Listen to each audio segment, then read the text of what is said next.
Il mistero della morte di Yassin Nekka, il 38enne marocchino trovato carbonizzato all'interno dell'ex canile di Pieve di Sacco, si infittisce dopo che la procura di Padova ha iscritto nel registro degli indagati un 34enne connazionale e amico della vittima. Si continua ad indagare per omicidio colposo, ma gli investigatori vogliono chiarire il ruolo dell'uomo che ha trascorso con Yassin le ultime ore di vita.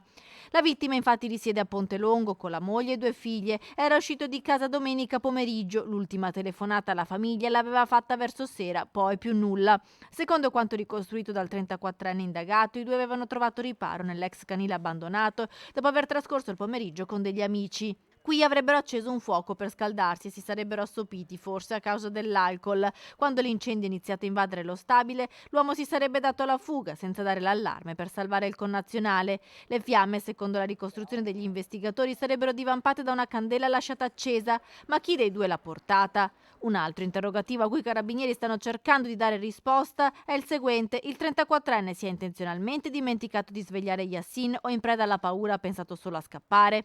Entro una settimana la procura darà l'incarico al medico legale di eseguire l'autopsia sul cadavere per capire se ci siano segni di violenza.